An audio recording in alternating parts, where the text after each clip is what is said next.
Hey YouTubers, Rob here for looking at another Commodore 64 game. This time we're looking at Beamrider, a 1984 release by Activision, which was, I believe, a port from the Intellivision, hence the copyright 1983-1984 date on the screen here. Essentially, it's I guess you'd say, vertically scrolling shooter. Got a quite few interesting design tricks in there in terms of pressure and balance and gameplay. It's fairly Spartan as a result, being released on a system like the Intellivision. I mean, got ports to the 2600, a few other computers. But I played this version a bit growing up, and so it's got it. So specify number of players and specify difficulty, and you're in. And you got this pre-launch screen, which is sort of broken up into your sort of hangar overlooking the grid that you fly on. You've got the 15 represents the number of enemies you need to destroy in the stage. You've got those blue torpedoes, basically like smart bombs, but they're intended, I save them for the enemy boss. Then you've got your score, your remaining lives, and the idea of which sector. Push the joystick in the direction, and you're in. So one of the things I like about this is you're not freely moving. You can only move between these 5 lanes. And then your enemies come down, and you can see. The other thing is this. Most shoot-'em-up games, you have extra lives by getting like 10,000 points or whatever. In Beamrider, they actually come down. There are those little yellow objects, and you have to collect them. But if you're not careful, you accidentally shoot one, it turns into an obstacle. So you can't just fire, you can't just hold your fire button down and fire blindly. Instead, you need to control your shots, and you need to keep looking around you. So now we've got the 5 enemies destroyed, the 15 enemies destroyed. We've now got our enemy boss, which is this giant mothership. The idea is, pardon me, you use your torpedoes. You can only destroy it with torpedoes, but on the same time, he's firing torpedoes down at you. So you need to avoid those torpedoes and keep moving so they don't hurt on the lane. So you can line up with the boss and fire a torpedo into it to destroy it. I didn't do it then. I'll try to do it on this next sector. So it's actually a nice little challenge. It's not like blah blah blah. You've got to sort of time it. So now we're on sector 2. This actually has 100 sectors. There's our extra life. So that first stage there are 2 of them. I believe as you get further on, they're not as. At this stage, it adds these little sort of rock obstacles, for want of a better term. You can't shoot them, and all you got to do is just make sure you don't crash into them. Oops. So the idea is now you've got obstacles on the lanes that you need to avoid. So it does that formula of introducing something new each stage. In this case,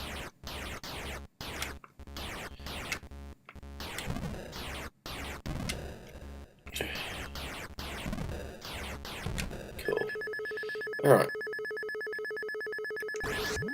Done. So there we go. I was lucky to be able to engage that enemy fairly quickly. So here we are on sector 3.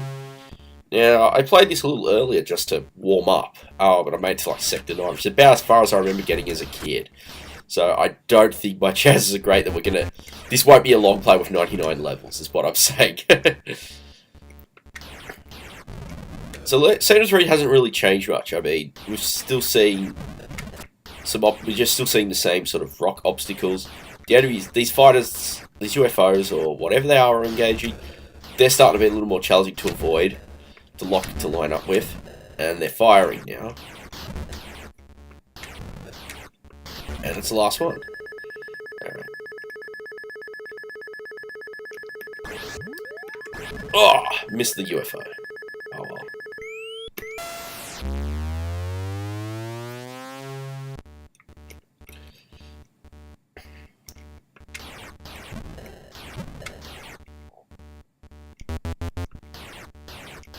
Presentation-wise, it's fairly, like I said, there's no title screen, there's just that, it's sort of that self-running demo, which is, I guess makes sense when you consider the hardware it was originally written for. You have that nice pre-level screen, which is sort of like you're in the base of a mothership or something. This level introduces a new enemy too, that yellow diamond. That enemy doesn't, I believe, from what I know, does not contribute to knocking an enemy off the counter. So they're now just an extra distraction that you destroy for points. Oh, too late. Okay, new stage, Sector 5. We've got 6 ships. Let's do this. So I mean, it's that sort of classic Twitch gameplay, but you have to be a little resourceful in how you do it. You can't just hold the fire button down. You need to sort of be precise with your shots, because you need to watch what you're doing all the time. And I like the way that builds pressure. You know, rather than you can't just sit. You don't have a safe spot. None of these 5 lanes is ever safe because you're dealing with these rocks that could come at any time. In fact, later on, I believe the next stage, you'll start seeing those torpedoes, for want of a better term, that the enemy boss launches. They will actually start appearing in the middle of the stages. So now, you need to be doing this. Oh, damn it. So you need to be doing that dodging a lot more often. And again, making you get, yep, here they are. Now you need to start avoiding those, so you can't just sit on the same lane. So I kind of like that there's no safe spot in the playfield. You have to avoid constantly. You sort of need to have that. You really need to use like some sort of peripheral vision. Like, yeah, I'm sort of focusing on the back of the playfield, but I'm also could see, you know, kind of look down at my player ship, so I could know what lane I should be positioning myself in. Yes! Enemy boss destroyed. See, I laugh, right? You see what? 8 spare lives? This game, when you get like where I've gotten up to, it's sort of like you get to a point where you've got, and I've just destroyed an extra life. Go me. So again, if I collided into that, I would die, because it now became an obstacle when I shot it and it turned red. Which I like from that risk reward, right? If you're not careful what you're doing, you'll shoot an extra life. It's something that I like from sort of a lot of these really old games. You know, you can't just.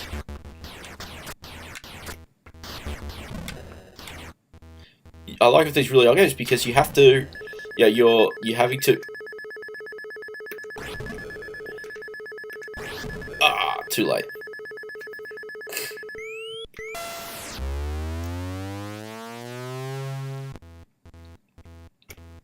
Oh, that's something new now. Oh! But I like that, you know, you get destroyed, you slow down, like your little patrol craft is falling off the grid. So there's all these surprising little details. I mean, the game itself was fairly tiny. I mean, from what I understand, the 64 version got a cartridge release as well as a cassette release. So, at least in the first few years, the cartridge games were more popular in the US, whereas, I guess, coming off the back of the game console, you know, off the Atari 2600 and other consoles at the time, so it made a lot more sense for games to be put out in that format.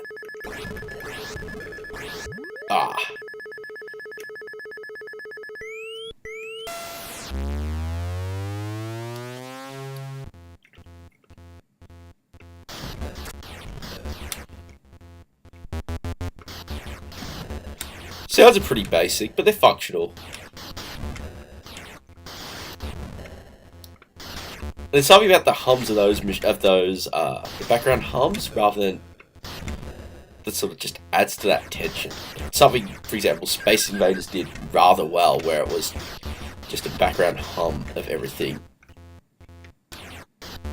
And the graphics is also very smooth, which is done well. So, all in all, I really enjoyed the presentation of this. It's just a case of let's sit down and see how far I can get. Too many of those torpedoes. Oh well.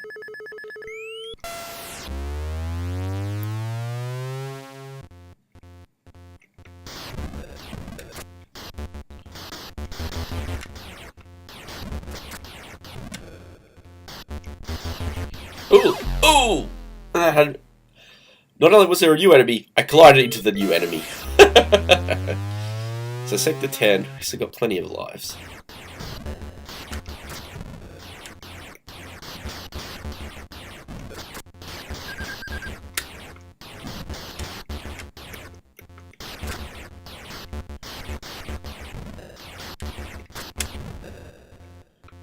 Oh, did you see that enemy you don't destroy, you just send him backwards.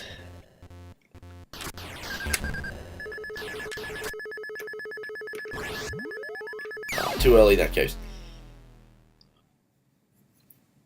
So in that case, being I got destroyed on the boss, I just moved straight to the next sector without any bonuses, which actually a nice little surprise with that. Yeah, most of the time I've expected to have had to replay the entire sector.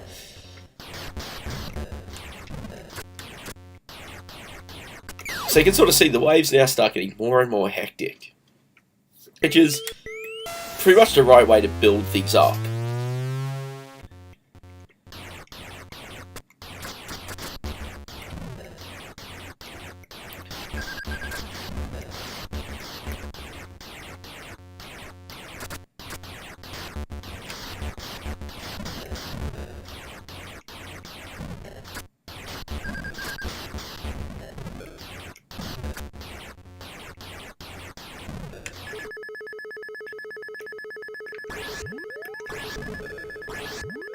Yes. Another little touch I quite like is when you destroy an enemy, they show you how many points it is before it adds to your score, so you know what's valuable and what's not. I kind of like that. Oh, that's another new enemy. Oh! So if you don't deflect that little blue enemy back, it'll block your lane and you can't move into it until it disappears. I kind of like that. Again, there's all these sort of... Yeah, you have to keep watching like all the screen in order to make sure that you know what you're doing. So now I can't move into that second lane from the right. Oh, it's clear now.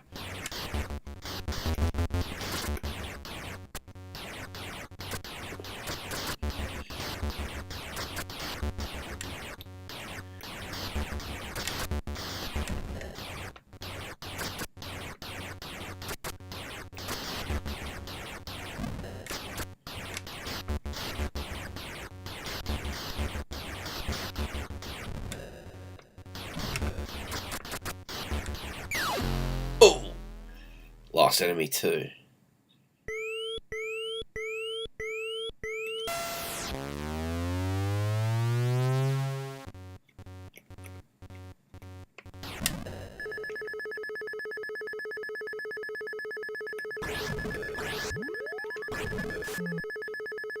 Oh.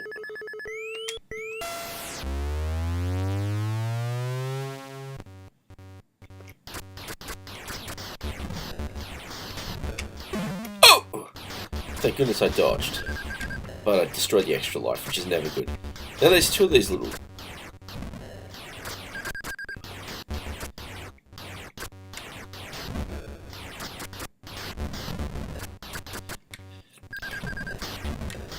See, one of the things I think we've lost in terms of game design these days is this sort of slow build-up. Yeah, there's especially... when you think about, for example, mobile gaming, where it's all about playing as, yeah, you need that retention. You have to sit there and like get them hooked into the game very quickly. I feel that it sort of takes away from the mastery. I mean, I like the fact that, yeah, you by the time you get to sector 12 or sector 13, which whatever I'm on now. Like, I actually feel like I've sort of got the mechanics of the game to grips, and there's all this stuff I'm working to shoot down. It's an actual challenge. I kind of like where that comes from.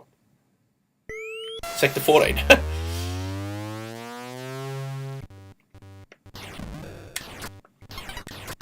Oh wow, something else. Oh, it home straight into me. Ugh.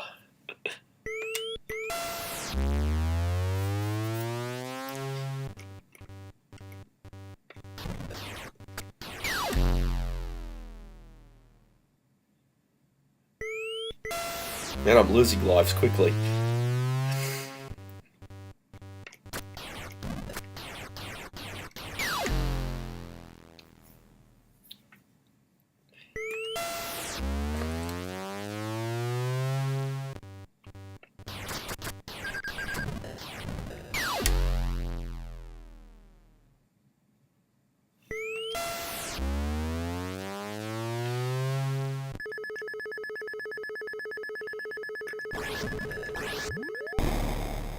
Yes.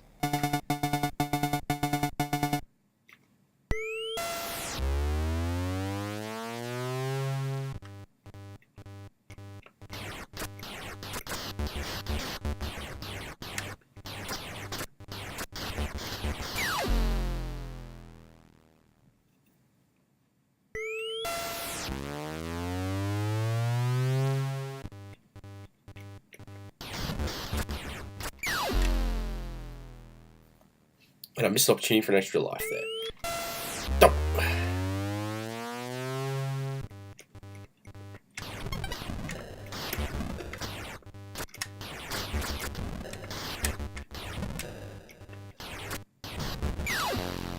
believe this is actually the furthest I've gotten. At least that's what my memory suggests, but I don't think I'm going to get beyond Sector 15. Which is still pretty impressive. It's been a long time since I've actually sat down to play Beamrider properly. I decided to actually look at this. I was having a conversation with another friend several weeks ago, and it was sort of like a bit of a... Yeah, it was playing another game that reminded him of it, and so like, yeah, I'll dig it up to have a play, because I played it and enjoyed it as well. Just in time for the boss. Curses. I think that is game over. Sector 15's not bad. That's Beamrider on the C64. Really great fun, even after 20 years. 30 years. Very solid conversion. Looks great, plays great, and it's a really good old school Twitch challenge. Definitely check it out, if not on the C64, any of the other platforms it got converted on. It's one of the things is they really did these conversions well. Thanks for watching this. I know it's probably a bit long as a result, but I look forward to bringing you some more games soon.